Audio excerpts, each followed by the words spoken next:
precisamente desde Nueva York, el juez Brian Cogan, el mismo que sentenció a más de 38 años de prisión a Genaro García Luna, el mismo que sentenció a cadena perpetua al Chapo Guzmán, acaba de sentenciar a cadena perpetua a Ismael Zambada, alias El Mayo, el otro líder histórico del cártel de Sinaloa.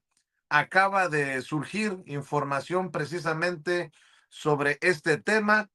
Lo que le podemos informar es que el Mayo Zambada ha sido oficialmente sentenciado a cadena perpetua. Morirá pues en prisión de acuerdo a la decisión del juez Brian Cogan. Y lo que sí le podemos decir es que estará en una prisión federal de máxima seguridad con el sistema médico adecuado y ante las necesidades de salud y físicas del Mayo, como se había pedido. Se espera también que el Mayo Zambada pague una multa de 15,000 millones de dólares. 15,000 millones de dólares. El capo de capos, como lo mencionaban algunos, como lo señalaban algunos, como lo catalogaban algunos, ha pedido que se acabe la violencia en México porque esta guerra no la gana nadie. 15,000 millones de dólares en multa, cadena perpetua y será enviado a una cárcel de máxima seguridad con los cuidados de salud que amerita su situación.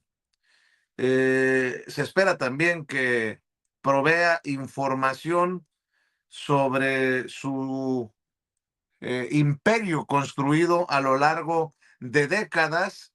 El Mayo ha admitido que corrompió a funcionarios de gobiernos de México a nivel municipal, estatal y federal, a militares, a policías y políticos.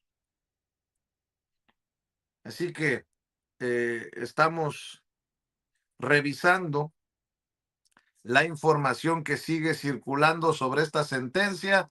Se confirma lo que habíamos adelantado hace algunos días, semanas tal vez, de que el Mayo Zambada sería sentenciado a cadena perpetua y hoy lo confirma, le decía, con su decisión el juez Brian Cogan. El Mayo Zambada habría leído una aceptación de culpabilidad. Fue acordada esta declaración de culpabilidad a sus 76 años y décadas como líder del cártel de Sinaloa. Se declaró culpable y así pues el juez Brian Cogan esta mañana en la Corte del Distrito Este de Nueva York, ahí en donde nosotros cubrimos el juicio contra Genaro García Luna, ahí mismo el juez Brian Cogan le ha dictado cadena perpetua sin posibilidad de libertad condicional. Acepto mi castigo, de acuerdo a los colegas que están allá, dicen que leyó algo así como: acepto mi castigo, no estoy aquí para pedir compasión, estoy aquí para aceptar mi responsabilidad y pido perdón. El querido Paco Cruz, antes de ir con nuestros invitados, le ofrezco una disculpa. Aguántame tantito, mi querido Jorge Mújica, que me urge hablar contigo de la situación que se está viviendo en Estados Unidos en torno a la cacería de inmigrantes, pero déjame preguntarle su opinión al maestro Paco Cruz. Querido Paco, se confirma la cadena perpetua para el Mayo Zambada. Tus impresiones sobre esta declaración de culpabilidad del Mayo y se cumple más o menos en los términos que se había manejado desde hace algunos días. Sí, Vicente, mira, y lo interesante, ahora sí, o formalmente yo digo, se terminó el imperio que Ismael El Mayo Zambada levantó con Joaquín Guzmán Loera, el Chapo Guzmán, con Luis Héctor Palma Salazar, el Güero Palma, y con Juan José Esparragosa Moreno, el Azul. Ellos cuatro levantaron un imperio con el visto bueno del gobierno del presidente Miguel de la Madrid que después se ratificó en 1989 en el gobierno de Carlos Salinas de Gortari, a través de Guillermo González Calderoni, para levantar un imperio que se iba a llamar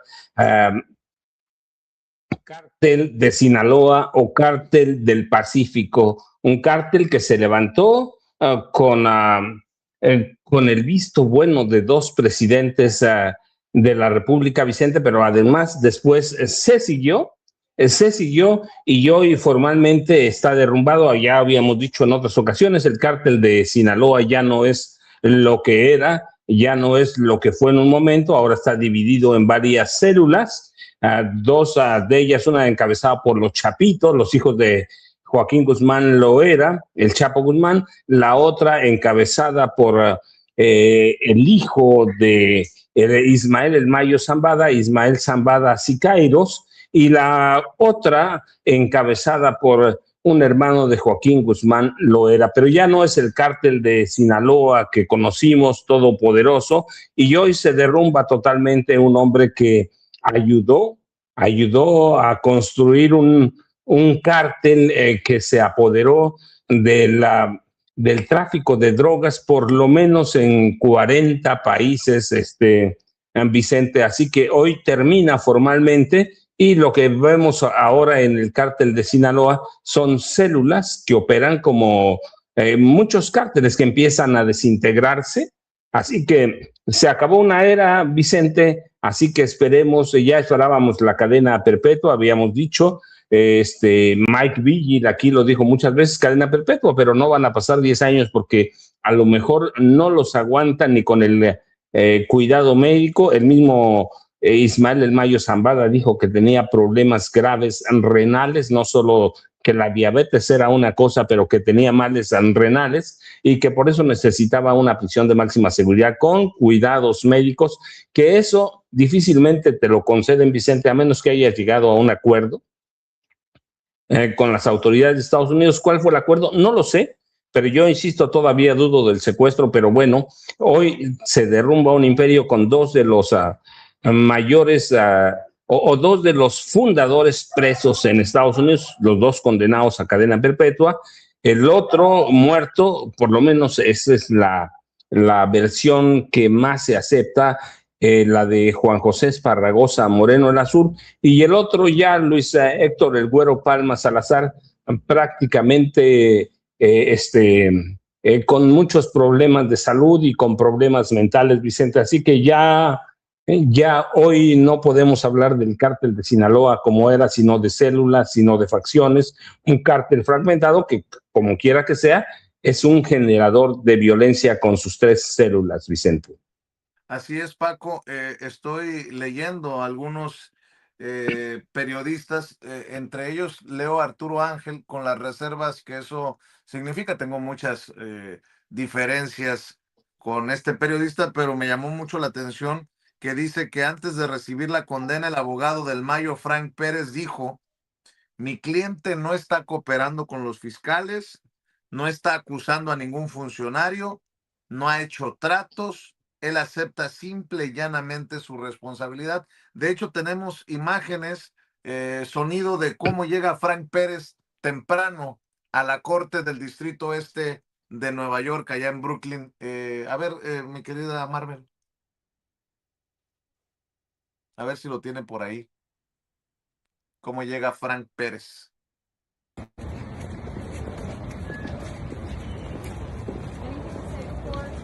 No, nothing this morning. Thank you. Everybody have a wonderful day.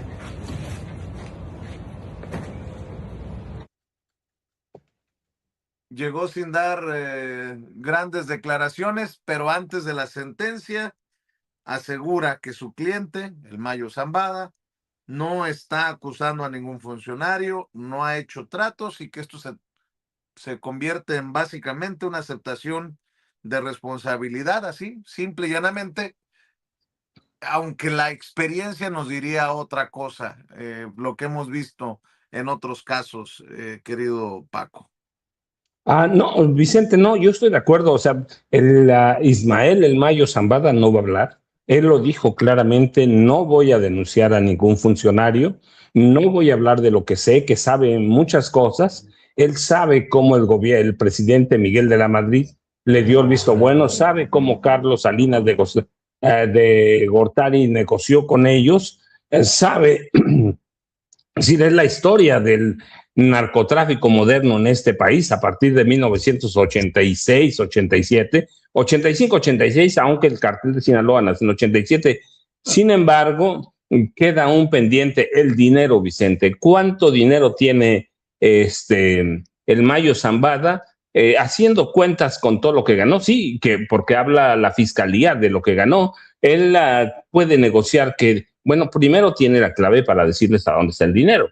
Y el dinero no puede estar en otro lado, sino es en la banca internacional que controla Estados Unidos. Y eso si algo aquí lo hemos platicado, Vicente, le interesa al gobierno de Estados Unidos, es el dinero. El dinero, siempre el dinero. Entonces, Ismael El Mayo Zambada, ¿qué puede negociar el dinero? Decirles a dónde está, quiénes lo tienen o en qué bancos está más bien, porque es mucho dinero para esconder en propiedades, en bienes inmuebles, no mucho dinero, ese dinero se tiene que tener necesariamente en paraísos fiscales, lo que pasó con el Señor de los Cielos, así que es el mismo caso, Vicente, negociar con dinero y no hablar más. Aquí lo habíamos dicho, no va a dar nombres de políticos, de nadie, ni del PRI, ni del PAN, de nadie, ninguno, pero la clave que tiene es, uno, quiénes son los distribuidores de armas. Segundo, quiénes son los, uh, los personajes que controlan el esquema de lavado de dinero. Eso sí, se los va a dar seguramente. Así que tiene una herramienta de negociación que no necesariamente es de cuestiones políticas, que Ismael El Mayo Zambada lo dijo, no voy a darlas. Lo mismo que hizo el Chapo Guzmán, no van a hablar, pero con él se queda o se van a morir si muere en la cárcel o cuando muera, los secretos de la construcción de un imperio que fue a controlar parte de la producción de droga en Colombia. Se va a morir, fíjate que tiene él, sabe qué agentes de la DEA, qué agentes de la CIA negociaron armas por droga, así que tiene todo ese historial, Vicente, pero tiene algo que le interesa a los gringos, dinero, Vicente, así que hoy lo que estamos viendo, que ya lo habíamos anticipado, los años que le den 10, 15, 20, es cadena perpetua porque está por cumplir 78 años de edad y necesita cuidados médicos en serio para mantenerse con vida, Vicente. Así que tenemos otro ángulo interesante en el juez Brian Cogan, que es el verdugo de los capos mexicanos, Vicente. Pues mi querido Paco, te agradezco que hayas regresado y estaremos platicándolo en el transcurso de las horas. Mañana en la mesa de seguridad, seguramente tú también abordarás este tema en tu videocharla cruzada a las 5 de la tarde en los canales de Julio Astillero. Y bueno, pues estamos al pendiente. Te mando un abrazo, Paco. Vicente, muchas gracias. Ya en realidad estaba esperando eso, estaba siguiendo. Cuando te oí, le digo a Ceci, voy a ponerme una camisa y aquí estamos, ya sabes, pendientes, Vicente. Muchas gracias y nos vemos mañana tempranito. Claro que sí, mi querido Paco, el maestro Paco Cruz, más de 47 años en el periodismo y autor de una larga lista de libros que creo que nos sirven como referencia. Las Damas del Poder, García Luna, el Señor de la Muerte, Tierra Narca, La Guerra que nos ocultan y los que se vayan sumando. Déjeme